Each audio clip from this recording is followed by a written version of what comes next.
Welcome to Playful Beginnings, a podcast about the magic of play therapy for therapists, students, and anyone interested. In our podcast, we explore the deeper understanding of play therapy and the skills we use in working with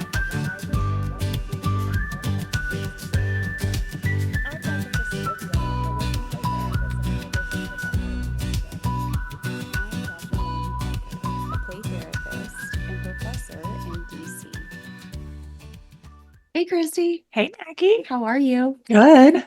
Good. I'm so excited to continue kind of talking about working with parents. Yes. And so we were kind of sharing, maybe we should go over kind of what we do tell parents about play therapy, or like how to prep for their child to be a part of play therapy. The things that I often forget to say, but then remind myself. Yes. One of the big ones, I think there are a couple that I try and always remember, is like one, that this needs to be like a confidential space for them. Yes. And then the difference between confidentiality and privacy, because legally the parent is the client according to the law, but then there is a difference of what we're going to share and not share with parents. Right. And so I kind of, like I said before, relate it back to their own therapy, and you wouldn't want everyone to know about what you're doing, and then you wouldn't really share anything. Right.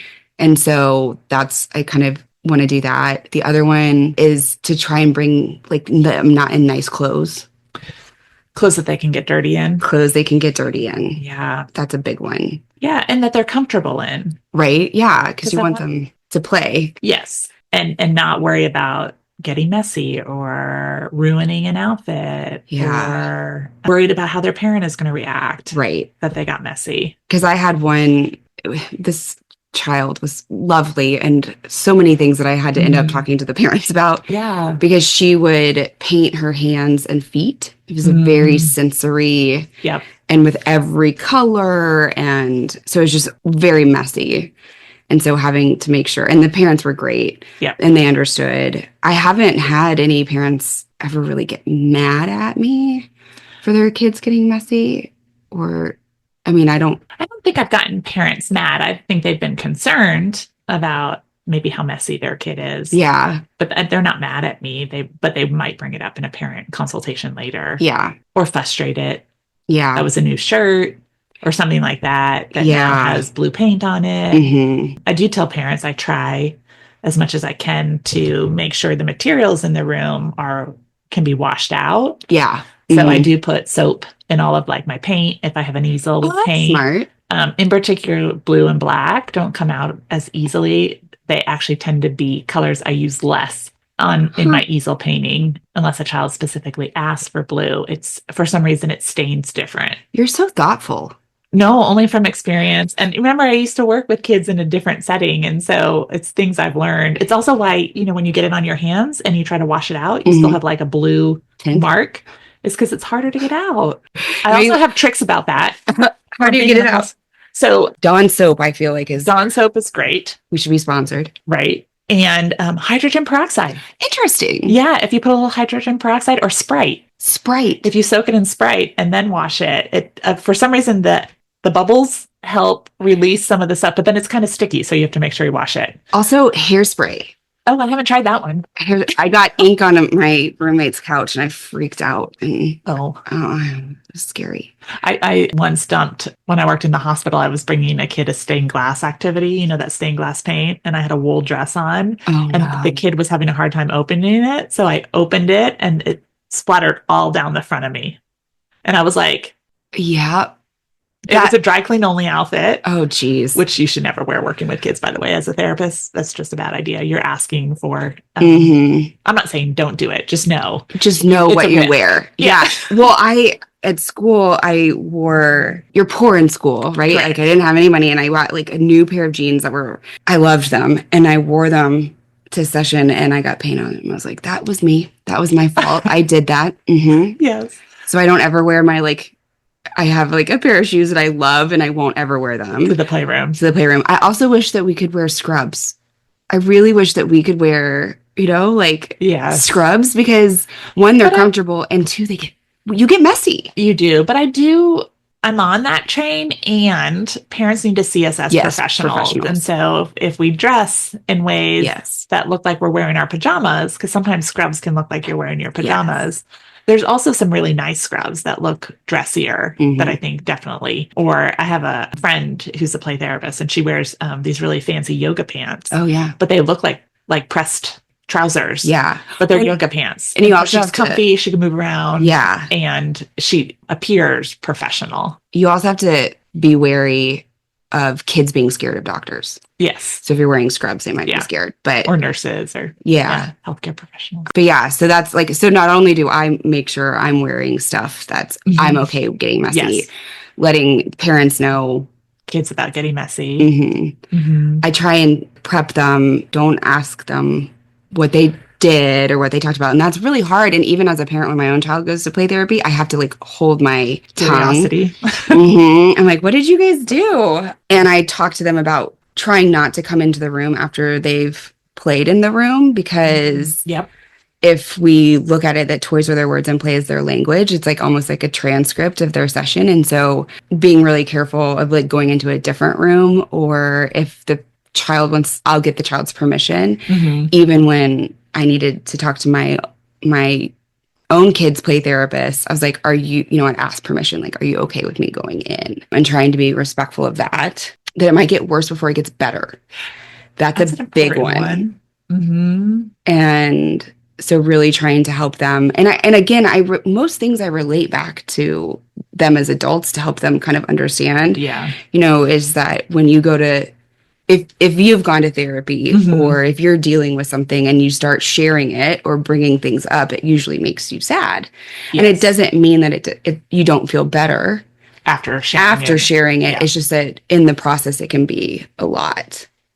Well, and I like how you're wording that. I worded a little different, that just sometimes as they're feeling heard and understood, they might feel emotions more deeply, right? Or feel safer to express them. And sometimes those are the emotions you don't want them expressing so freely. So sometimes it can get worse. So if anger is kind of what's been coming up, as we start to really tap into what's under anger, they might feel freer to share their anger because it's safer to share it instead of it being so scary to share it. And so we might see an escalation in anger before it decreases. So we could have a curve effect. And that might take a few sessions, but hang in there. If it's getting really bad, let me know immediately so that, I can support you through that so that you don't just yank them out. You don't yank them out, or you are just making the assumption this isn't working, because that actually might be part of it working, is that they have more words around it. It feels safer to express it. That's part of the therapeutic process. As adults, we tend to hold our tongues because we know who we can share that with.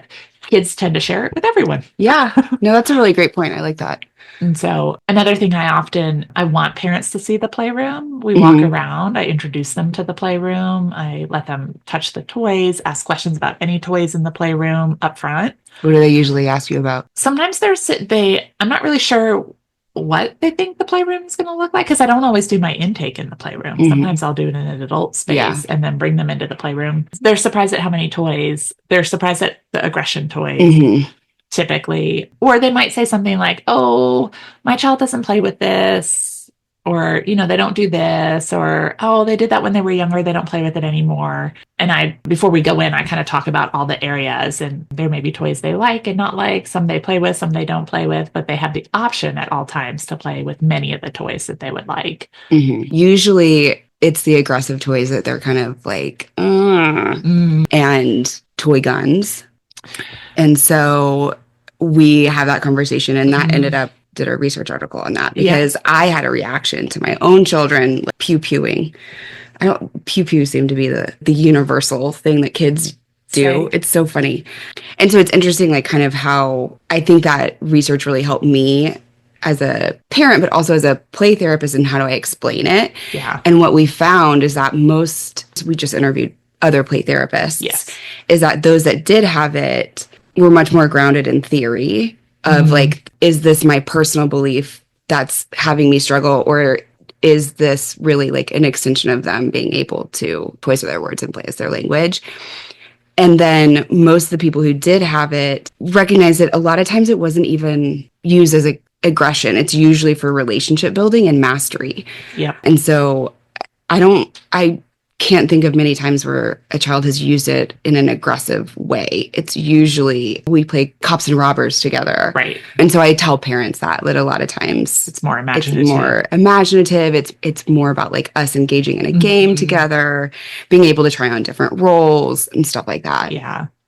I sometimes go there. It really depends on what the presenting, like who the child is and how they're presenting, because I've seen it used retaliatory before. And then I'll talk to parents about like, this is an opportunity for them to do it in a safe environment where I can reflect back a limit around it and really give context to why like people aren't for shooting. If you're mad or not, people are not for harming or hurting. Right. And so I can base it in reality for them where there's very little consequence than if they're curious and they find it at home, or they're really angry and they go to that, and we can go to other ways of expressing anger that would be more acceptable if that's what they're worried about. Because I often say, tell me more about what you're worried about this toy.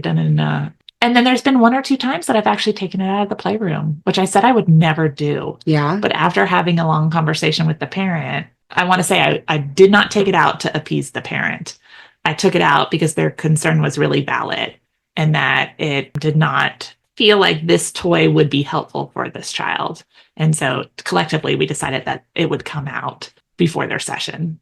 And then I would put it back on the shelf after. And sometimes I forgot. And I warn parents that might happen, that I will do my very best to take it off the shelf. But it might be like an experience they had in the past or something where it might be triggering or something like that. So I do think we have to be mindful. Yes. I've also had it come up in different cultural groups where like this may really not be acceptable within this cultural group, or the consequence for that is much greater. And so I'm also really mindful of that. So if they do have a concern, I want them to talk to me about it, which is why I bring them into the playroom.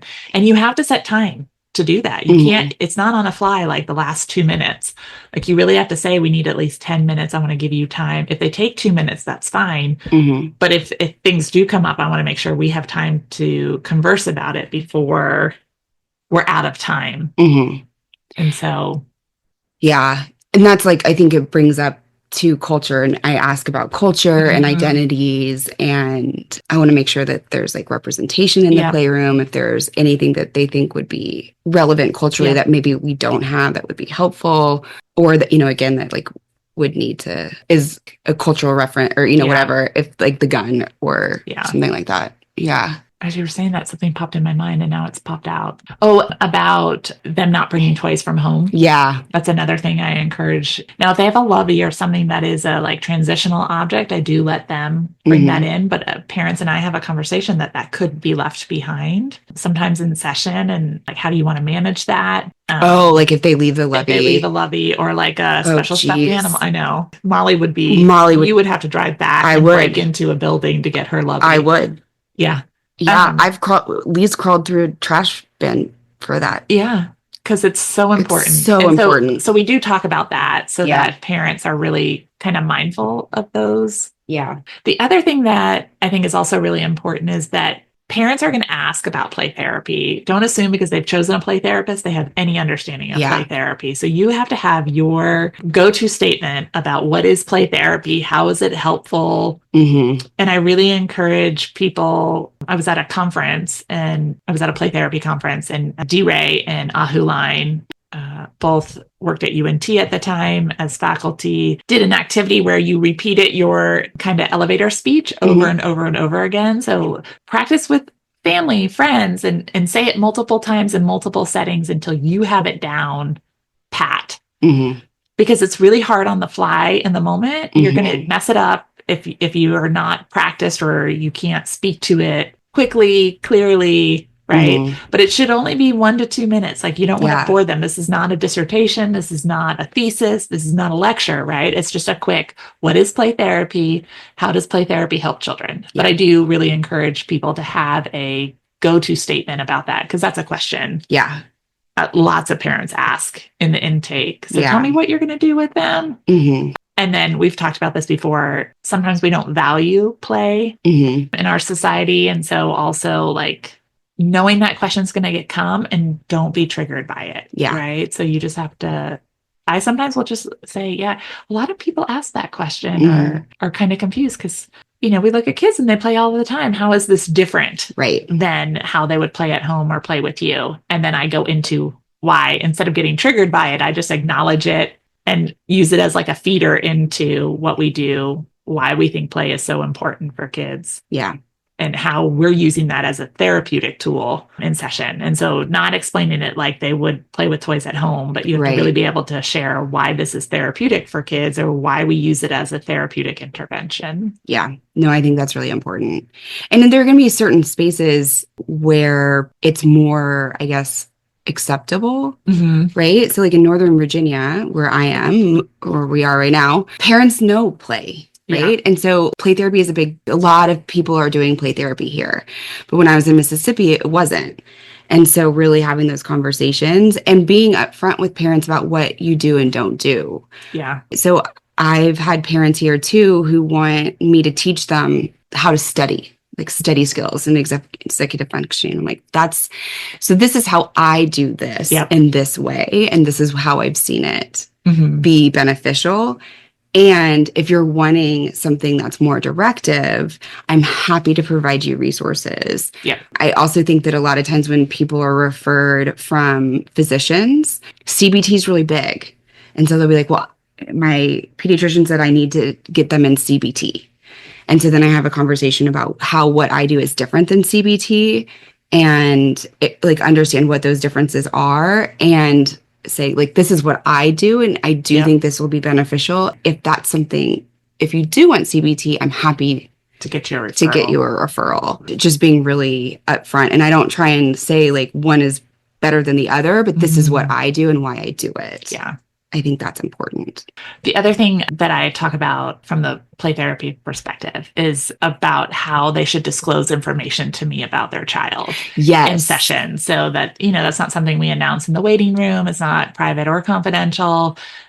Also, I know your kid has heard you say this before, but sometimes your child will worry how I'm interpreting that. So it would be better if you asked to speak to me really quickly, or I think I talked in here, Dr. Sue Bratton has kind of a worksheet that you can use about sharing information. Like, do you have any big concerns? Has anything big happened this week? That type of stuff. So they could write it down for you and so when they check in, right? They could have their folder, they can write it in there, and then it gets to you before the session to see if you need to have a quick parent consultation. A lot of my parents will call and leave me a voicemail or text me on my work line or through the portal, right? Like if there's a big concern, so I'm aware of it ahead of time. I encourage them to avoid email, but I do have it in my professional disclosure statement that email is not confidential. If they choose to share information over email, I won't respond to information on email. So I don't actually often respond to their email, but I will follow up in person so that they're aware of that. So it's not,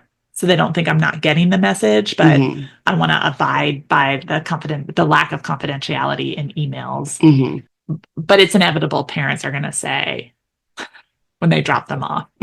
Yeah. I try and minimize that as much as I can. try to minimize as much as, And I do follow up with the kid. Like if the parent just shared something that was really challenging for them or embarrassing or really hard for them, as we walk into the session, I share what mom shared with me really doesn't change the way I feel about you, but it sounds like it's been a hard week for you. So I'll acknowledge it, but I'm not asking them to talk about it. I'm not bringing it into the session, but I want them to know it doesn't change the way I view them, because I think kids worry that we're going to see them very differently based on that. Yeah. No, That's from Sue. That's something I learned from Sue. Dr. Sue Bratton. Dr. Sue Bratton. Yep. Yeah. No, that's because they do. And I think part of the reason, and I explain this to parents too, is like, we're really great. Kids are great observers and not great interpreters. Yep. And so they may fear that it will change our view of them or that they've done something terrible. They're a bad kid. And so I really try and help parents understand that also. Yeah. There was something else, and now I can't think of it, but I have had, I did want to share this. I had my first ever play therapy client, and they were really young, really young, 3. And another one. Oh yeah. But so we're in there, and I'm sure we had just like learned limits or something. And I'm trying to set this limit for the child as she's cutting her hair. And she cut her hair, cut herself some bangs. Later, Dr. Bratton, Sue was like, you can just stop her and then set the limit. I was like, oh, okay. But that was a hard thing that I had to come out and talk to parents about. Yeah. Like, oh, and I was so scared and nervous. Mm-hmm. And the parent was like, oh, yeah, they do that all the time. I was like, oh, thank God. Like, oh. Sometimes they don't do that all the time. And it's like, I'm going to get family pictures or something like that. So. Yeah. So that was a tough, coming out of session. And I was glad that I had prepped them, listen, things happen in here and they could get messy. And, I do my best to keep them from getting hurt. I've had a kid, we used to have I was going to say injury is something you need to, if someone gets injured, this is how we handle it. Mm-hmm. Because, we used to have a big, a tree trunk almost. Yeah. With nails and hammers. At UNT, at their training facility. Yep. And a child hammered their finger. Oh, yeah. Yeah. So we had to go get a Band-Aid. But oh, yeah. I had a kid who had to get stitches. So you're no, what happened? It's a whole different story. But they fell into something and hit the corner and it had a gash. Oh, geez. And there was lots of blood. Yeah, head wounds bleed a lot. So, so they, but so it is important to talk about injury. Sometimes injuries do happen in the playroom. We take a lot of precaution, but they do happen just like they do at home. This is how we'll handle it. The other thing I was going to say, so there's two other areas that it's really dependent on who the kid is and kind of their personality. But sometimes I'll talk about ending the session early. And how we handle that and the support I might need from you or your child. So if they tell me they have a kid who is really strong-willed, who can be really defiant sometimes, and we kind of walk through ending a session, but sometimes kids just aren't going to be compliant. And if we get to a point where I can't keep setting a limit, right? And I need to come to get you, what I need you to do is come. I don't want you to try to get them to follow rules. I don't want you, right? What I'd like you to do is come, get your child and have them leave the room with no repercussion. So that's really hard for parents, right? It's not the lecture when they get in the car, you need to listen to Miss Kristie, anything like that. What we want to teach them is when this rule is set, right? And there's follow through to this rule. I'm not comfortable picking your child up. And because our relationship is different than a parent relationship, it would be helpful if you picked them up and took them out of the room for me. Even if they're kicking and screaming, kind of like you would at a friend's house or something like that, I just might need you to do that. I'm not thinking differently of your child. And then if we need to adjust time so we can give them more time to be able to leave and transition independently. I can say this has only happened once in my career. Yeah. So I started practicing in 2012. So I've only had to do this once for one kid in all of these years. And I've practiced all of these years, except one. I've only had to do do this once. So it doesn't happen often. Child wouldn't leave? The child wouldn't leave. And I needed a parent to come pick the child up and get them to leave the playroom. Yeah, I haven't had that happen. I have had to, if they weren't abiding by a limit and I ended the session. Yes. But actually getting them out of the room. I've only needed a parent to come in once. So it doesn't happen often, but I do prep parents because we can't be predictive when it happens. The other thing is about entering the playroom. So I do talk to them about some kids are going to enter freely and some are going to be more apprehensive. You know your child best. You might be able to predict if they're going to go in or not go in. They also might very much surprise you. But let's talk about how we handle that. I don't want them to feel coerced or manipulated into the playroom. I want them to walk into the playroom pretty freely. The kids that I work with who do have attachment disruptions and other stuff, parents might enter the playroom with them. And they might spend the first session or two in the playroom just out of complete fear of abandonment and other stuff. And so I have a speech on either end of those about if that's not the case and we're just talking about transitioning in and they have difficulty transitioning, I don't want you to force them. I don't want you to manipulate them. I'm going to reflect. I'm going to try to help.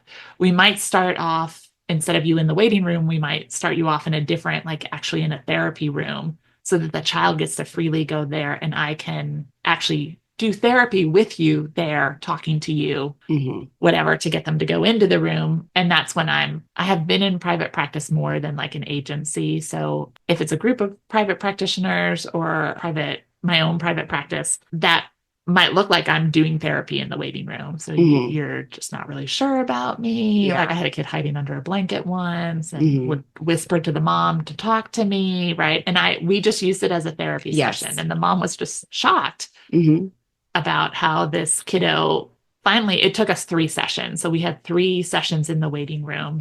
She was the only one in the office, so we didn't have to transition out of a waiting room. And then she came at a time that was more popular. And so then we started in a therapy room that was, the therapist wasn't there that day. And so I got permission from that therapist to use her therapy room as a waiting room until we could get into the room.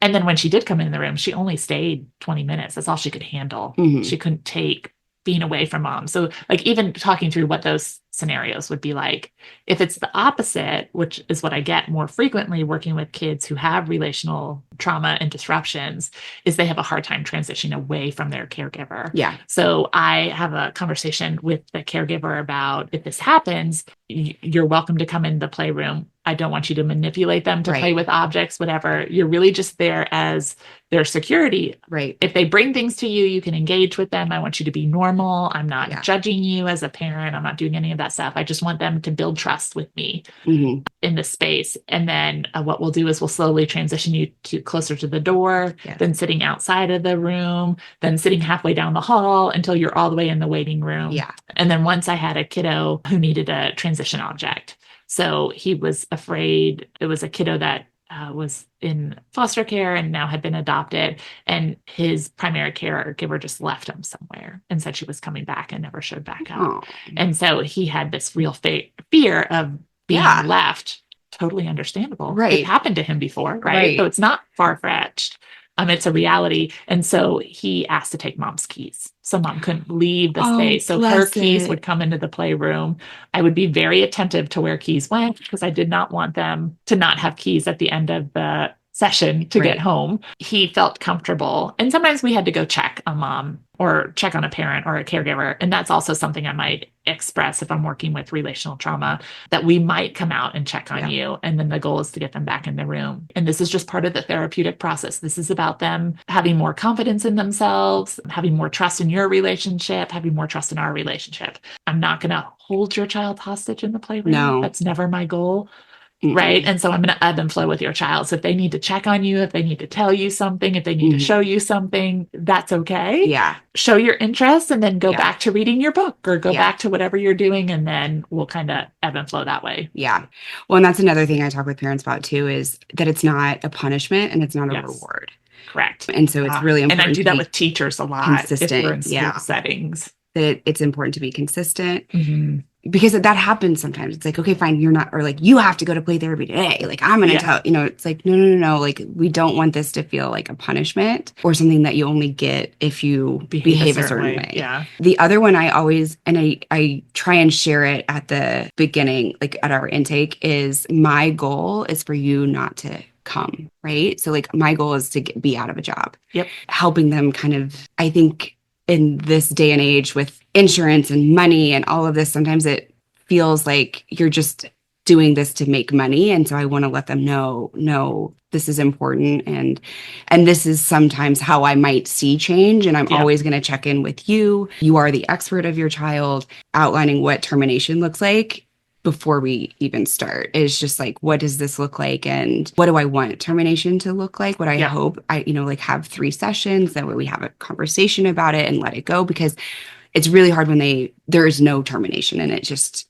is pulled. I share with parents, oftentimes children don't feel like they have any control over relationships ending. They just end. Like people move away. It's the end of the school year. You and grandma had a fight, whatever it might be. They might feel abandoned by their biological parent. They didn't get to say goodbye to their biological parent, stuff like that. And so I do think talking about termination in that parent intake and what you hope that to look like to be a really important component. I actually now have it in my professional disclosure, and they have where they have to initial next to it that they're going to give me so many sessions of termination. And then if they're like, this is not working, I'm like, okay. And let's remember, for your child, we want to make sure relationships end healthy. And people always question that. But when I've used that with parents or caregivers, they've been like, oh, that's right. Okay, I'll give you one more session. I said, remember, we agreed on 3.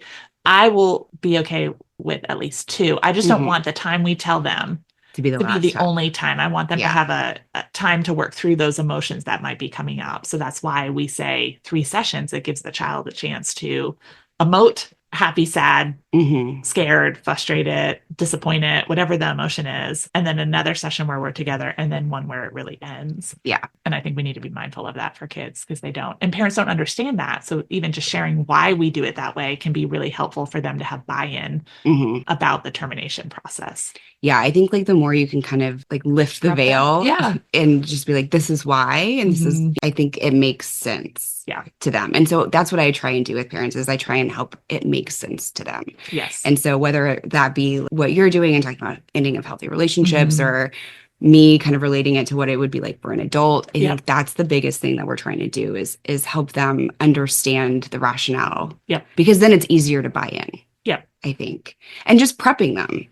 It doesn't necessarily mean that these things are going to happen. And if they do, it's okay. And this is what I hope we can do with that. And then the very last thing I share with parents before we end is sometimes you can have therapy remorse that you may feel like you shared too much in here and that you may leave and then have like an internal emotion related to that. Like I'm embarrassed or she must think we're a mess or whatever it is. Please note, I'm not feeling that way at all. There's nothing that people share with me that I like go home and think, oh gosh, this person is so, like messed up or this family needs so much support. That doesn't happen, but that is a normal feeling. So if you go and I share that in parent intakes not intakes, I do say it at the end of the parent intake, but when I do parent consultations, I'll say that because sometimes they'll disclose a lot of their emotional struggle with what's happening. And then I'm not their therapist. So it's not like we've had time to process all of that. And so I just want them to know how I hear that. And I often say, what I hear is that you're struggling and you're needing support. And it just helps me know how to better support you in the future. And so I like trying to be really reassuring, very partnered in the sense of we're a team working on this. It's not you alone or we're working against each other. I want us to be working on this together. So, well, thanks. This was awesome. I know. I'm sorry. This was quick and dirty. If you guys have questions about any of this stuff, let us know. We're happy to expand. We'll do a Q&A at some point of questions that we get from our audience. So if you want to send us an email to playful beginnings podcast, all one word, at gmail.com. And you can also, if you leave a review or like this, you can leave a question and we will try and get to them. We'll kind of tally them for a while. Unless they're directed in a podcast that we're covering, or if there's a question that will lead to a whole podcast, we'll accumulate them and then we'll have like a Q&A times that we can get to your questions. All right. Well, thanks, Kristie. Thanks, Maggie. Bye, y'all. See you on the next episode.